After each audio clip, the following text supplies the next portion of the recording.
Assalamu alaykum wa rahmatullah. Frères et sœurs, je vais aller droit au but. Le prophète Mohammed a affirmé une vérité que nous avons parfois tendance à minimiser. Le mauvais œil est réel. Ce ne sont pas des histoires anciennes, ni de simples superstitions héritées des générations passées. Non, c'est une réalité, confirmée par les paroles du messager d'Allah et par le Coran. Et cette réalité, elle peut toucher n'importe qui. Pas seulement les faibles ou les ignorants, mais aussi ceux qui semblent pas forts, en bonne santé, heureux, comblés. Car le mauvais œil ne choisit pas ses cibles au hasard. Il naît d'un regard, d'une jalousie, d'un mot prononcé sans invocation, d'un cœur qui envie ton bonheur. Et ce regard, cette pensée, peut laisser une empreinte plus douloureuse qu'une blessure physique. Réfléchis un instant. Tu vis une réussite, un mariage, une naissance, un projet qui avance. Tout semble aller dans le bon sens. Puis soudain, tout change. Ton corps se fatigue, ton moral s'effondre, tes projets se bloquent, tu consultes un médecin, tu cherches une explication rationnelle, mais rien n'explique ce qui t'arrive. C'est là que beaucoup tombent dans la confusion, parce que nous avons appris à voir uniquement ce que nos yeux perçoivent. Mais l'islam nous rappelle qu'il existe un monde invisible, un monde réel que nous ne voyons pas, mais qui interagit avec le nôtre. Allah nous parle dans le Coran de ces forces invisibles, des djinns, de la jalousie destructrice et des protections que lui seul peut accorder. Avant de commencer, prenez un instant. Abonnez-vous à cette chaîne et laissez un mot en commentaire. Une simple phrase comme « Allah est ma protection » ou « Je cherche refuge auprès d'Allah ». Cela nous unit dans le dhikr et cela peut être la première barrière contre le mal invisible. Et surtout, restez avec moi jusqu'à la fin, car une surprise vous attend, une arme spirituelle que beaucoup ignorent et qui peut vous protéger par la permission d'Allah. Le mauvais œil, ce n'est pas une métaphore. Le prophète a dit « Le mauvais œil est réel. Et s'il y avait quelque chose qui pouvait devancer le destin, ce serait bien le mauvais œil, rapporté par Muslim. » Pensez à la force de ces paroles. Le destin, décrété par Allah, est immuable. Mais si une seule chose pouvait en devancer l'effet, ce serait ce mal, ce regard chargé de jalousie et de poison. C'est dire son intensité. Et pourtant, combien d'entre nous en sont conscients? Combien de musulmans cherchent refuge auprès d'Allah contre le mauvais œil avant de partager leurs réussites, leurs enfants, leurs richesses? Trop peu. On se protège contre le froid, contre les maladies, contre les échecs, mais on oublie de se protéger contre le regard de l'envieux.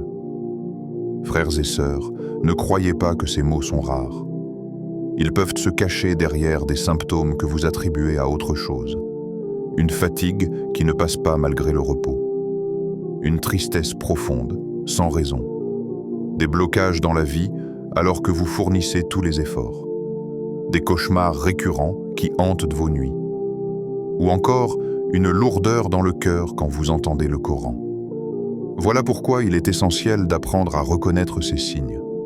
Non pas pour tomber dans la peur ou dans l'obsession, mais pour comprendre que le croyant ne doit jamais négliger les armes spirituelles qu'Allah a mises à sa disposition. Dans cette vidéo, nous allons explorer 5 signes majeurs qui peuvent indiquer qu'une personne est touchée par le mauvais œil, la jalousie ou même la sorcellerie. 5 portes par lesquelles le mal peut entrer, si l'on oublie de s'abriter sous la protection divine.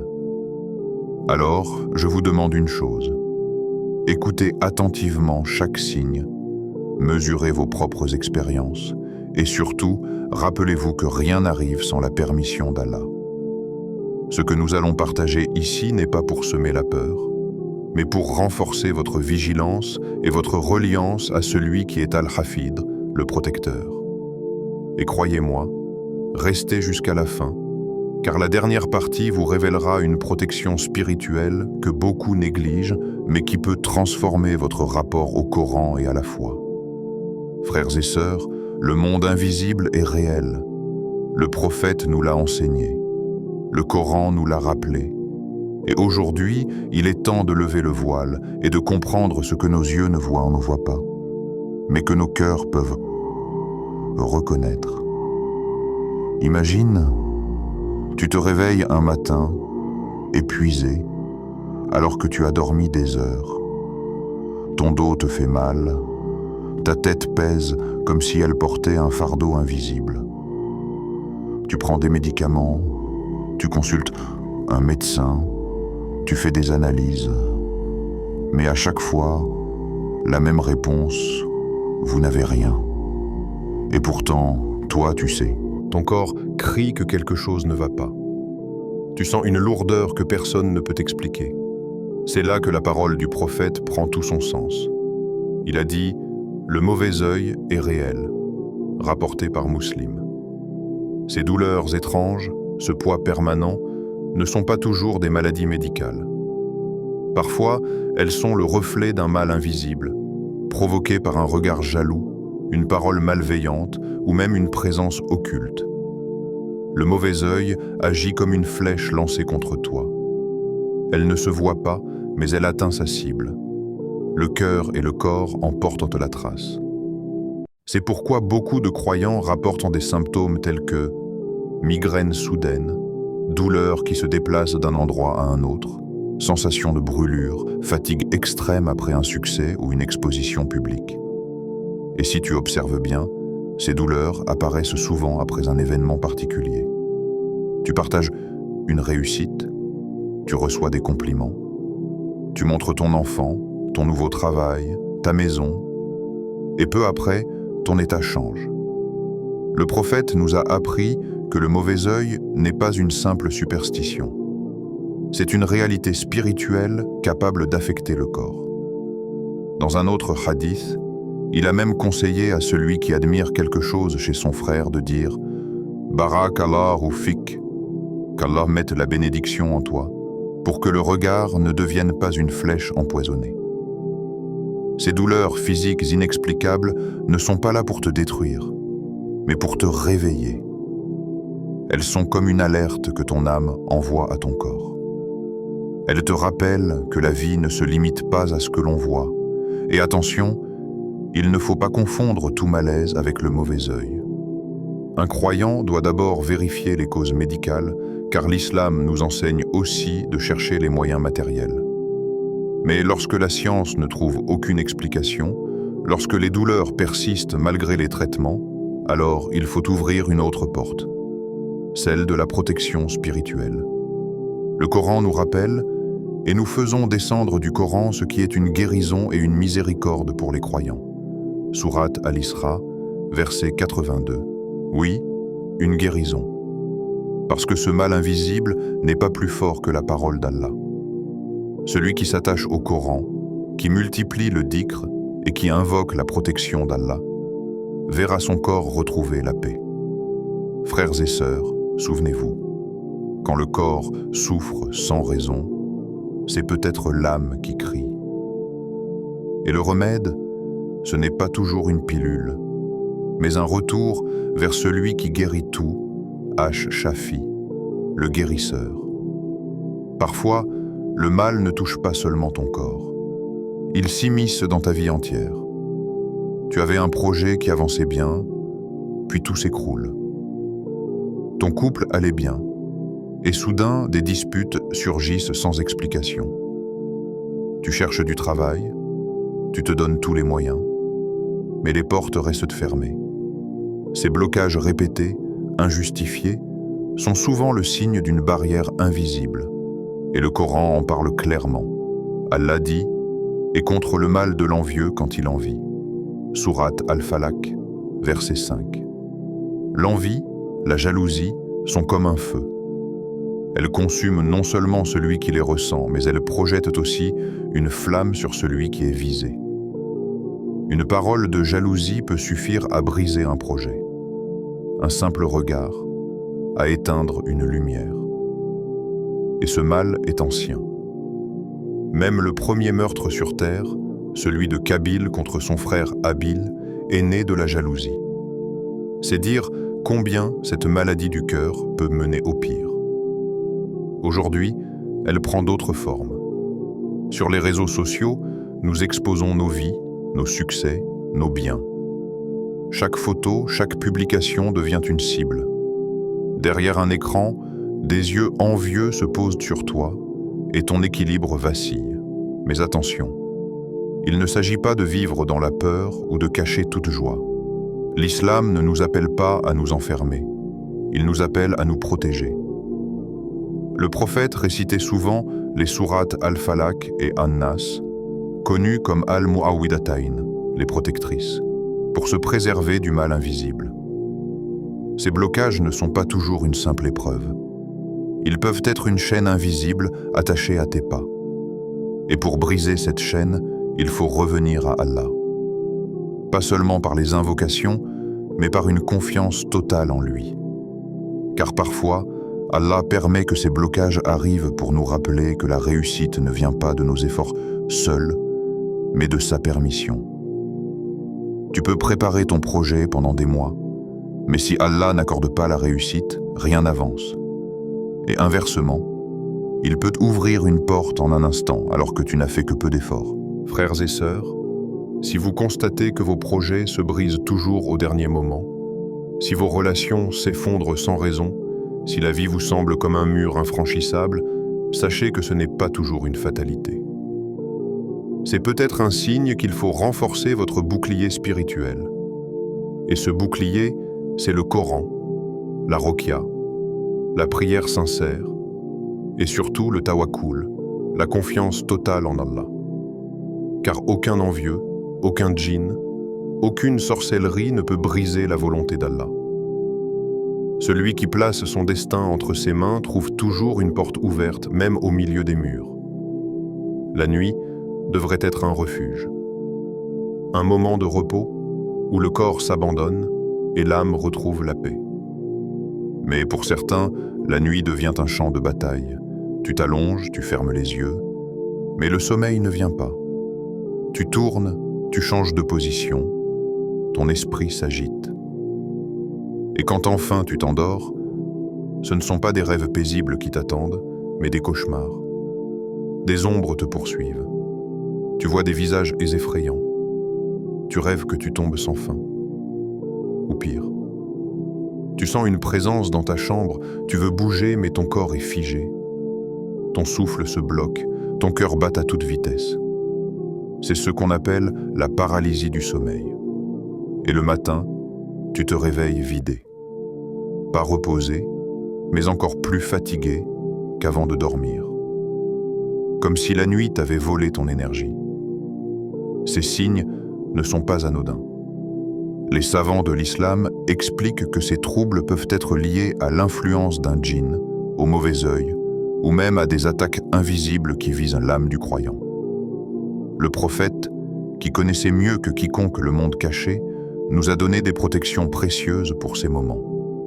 Il nous a appris à lire Ayat al-Kursi, Surat al-Baqarah, verset 255, Surat al-Ikhlas, Al-Falaq et An-Nas, avant de dormir.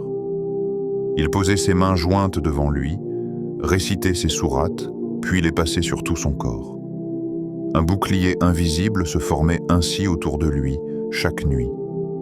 Ces protections ne sont pas de simples rituels, elles sont des armes, car le sommeil, c'est aussi un passage où l'âme voyage. Et si elle n'est pas protégée, elle devient vulnérable. Frères et sœurs, quand vos nuits deviennent des prisons, souvenez-vous que vous n'êtes pas seuls. D'autres vivent les mêmes tourments. Mais surtout, souvenez-vous que le prophète a laissé dans nos mains la clé de la tranquillité. L'évocation d'Allah avant de dormir. Celui qui ferme les yeux avec le nom d'Allah sur ses lèvres, qui confie son âme au Créateur, dort sous sa garde. Et aucun djinn, aucune ombre, aucun cauchemar ne peut franchir ce rempart. Alors, si tes nuits sont remplies de peur, transforme ton lit en un lieu de dhikr. Éteins ton téléphone, ferme la porte au monde et ouvre la porte du ciel par tes invocations. Tu verras, les ténèbres de la nuit deviendront lumière. Il arrive un moment où tu ne te reconnais plus. Tu étais quelqu'un de calme, joyeux, attaché à ta foi. Tu aimais prier, tu trouvais du réconfort dans le Coran. Mais soudain, tout change. Tu deviens irritable, triste sans raison. Tu n'as plus la force d'accomplir la prière. Tu ressens un rejet, presque une lourdeur chaque fois que tu veux ouvrir le Coran. Les larmes viennent plus facilement, la colère aussi. Tu te sens étranger à toi-même. Beaucoup pensent que c'est simplement psychologique. Et bien sûr, il existe des causes naturelles à ces états. Fatigue, stress, dépression. Mais parfois, ce bouleversement est plus profond. C'est une attaque spirituelle qui vise directement ton lien avec Allah. Le Coran en parle clairement. Ceux qui consomment l'usure ne se lèvent que comme se lève celui que le diable a frappé de sa folie. Sourate Al-Baqarah, verset 275. Cette image montre que l'influence du diable peut troubler l'esprit et le comportement d'une personne. Ce n'est pas une fiction, mais une réalité spirituelle. Les djinns, le mauvais œil, ou même la sorcellerie ont souvent pour objectif d'éloigner le croyant de sa foi. Car une fois qu'il est coupé de la prière, de la lecture du Coran et du dhikr, il devient vulnérable. C'est pourquoi le prophète a dit « Le diable s'assoit sur le cœur du fils d'Adam. S'il mentionne Allah, il se retire. Mais s'il oublie, il le fait trébucher. » Rapporté par Al-Bukhari dans Al-Adab Al-Mufrad. Ce changement soudain de comportement n'est donc pas toujours un simple état d'âme. C'est parfois le signe que ton cœur est ciblé par une flèche invisible. Et la seule façon de la repousser, c'est de rallumer la lumière de la foi. Cela peut sembler difficile, car celui qui est touché ressent justement un rejet envers les actes d'adoration. Mais c'est dans ces moments-là qu'il faut tenir bon. Même si c'est lourd, même si la prière est faite sans concentration, même si tu ne lis qu'un verset par jour. C'est ce fil fragile qui maintient ton cœur vivant. Frères et sœurs, rappelez-vous, Allah n'impose jamais à une âme une charge au-delà de sa capacité. Si vous traversez ce genre de trouble, ce n'est pas une condamnation, c'est une épreuve. Et derrière chaque épreuve, il y a une sagesse. Car parfois, ce mal invisible n'est pas là pour vous détruire, mais pour vous réveiller. Pour vous pousser à chercher la protection d'Allah avec plus de sincérité, à purifier vos cœurs et à renforcer vos liens avec lui. Et celui qui s'accroche, même faiblement, finit toujours par voir la lumière chasser les ténèbres. Il y a un moment que beaucoup redoutent mais que peu osent avouer. Celui où le Coran, au lieu d'apaiser, fait naître une sensation étrange. Tu ouvres le mouchaf, tu lis quelques versets, mais ton cœur s'alourdit. Tes yeux se remplissent de larmes incontrôlées, ou pire encore, tu ressens une colère, une oppression. Certains disent même « Chaque fois que j'écoute le Coran, je ne me sens pas bien. » Alors, que se passe-t-il vraiment? Allah dit « Nous faisons descendre du Coran ce qui est une guérison et une miséricorde pour les croyants. » Sourate Al-Isra, verset 82. Le Coran est lumière. Il éclaire les zones sombres, il chasse les impuretés, il guérit ce qui est malade dans l'âme. Mais parfois, quand cette lumière touche un cœur, elle rencontre des ténèbres enracinées. Et ce choc provoque une réaction. C'est comme lorsque tu entres dans une pièce plongée dans l'obscurité totale et que quelqu'un allume soudain une lampe puissante. Tes yeux se ferment, tu ressens presque de la douleur. Mais ce n'est pas la lampe qui est mauvaise. C'est l'habitude de tes yeux à l'obscurité qui rend la lumière insupportable. De la même manière, si le Coran provoque malaise, oppression ou colère, ce n'est pas parce que la parole d'Allah est dure. C'est parce qu'il y a quelque chose en toi, ou autour de toi, qui refuse cette lumière. Et souvent, cela révèle la présence d'un mal spirituel. mauvais œil, djinn, sorcellerie, ou un cœur trop chargé de péché et de négligence. Le prophète a dit que le Coran distingue la vérité du faux. Il agit comme un miroir.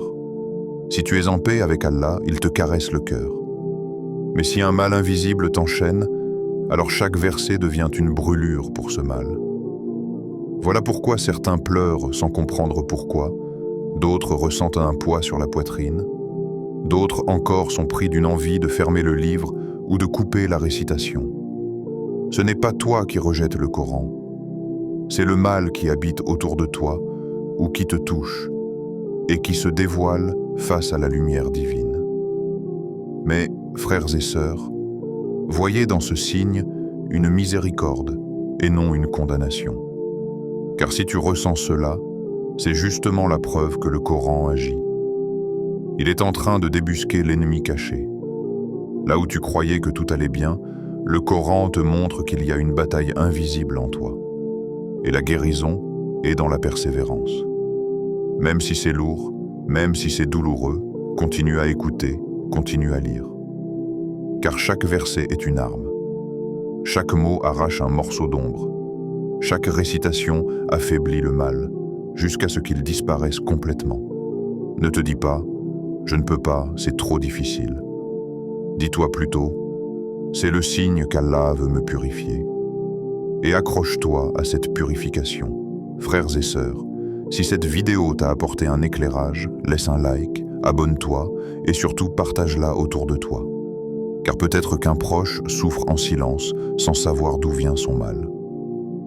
Écris en commentaire le mot « lumière » pour montrer que tu veux marcher dans la protection d'Allah. Ton interaction permet à ce rappel d'atteindre plus de cœurs, Inch'Allah. Ensemble, soutenons-nous dans la foi et combattons les ténèbres par la lumière du Coran et de la Sunna. Tous ces signes, douleurs inexpliquées, blocages dans la vie, troubles du sommeil, changements soudains de comportement ou réactions étranges face au Coran, ne doivent jamais être négligés. Ils sont des avertissements, des rappels que le monde invisible est réel, que le mauvais œil, la jalousie et les djinns existent et qu'ils peuvent toucher nos vies. Mais surtout, ce sont des rappels que nous avons un refuge inébranlable, le Coran et la Sunna. Protégez-vous avec les sourates protectrices, multipliez le dhikr, pratiquez la ruqya, gardez vos cœurs attachés à Allah. Et souvenez-vous toujours, aucun mal, qu'il vienne du regard jaloux d'un homme ou d'une ruse d'un djinn, n'est plus fort que la puissance d'Allah. Celui qui se réfugie sincèrement auprès de lui est invincible. Qu'Allah nous accorde la guérison, la protection et la lumière de sa miséricorde.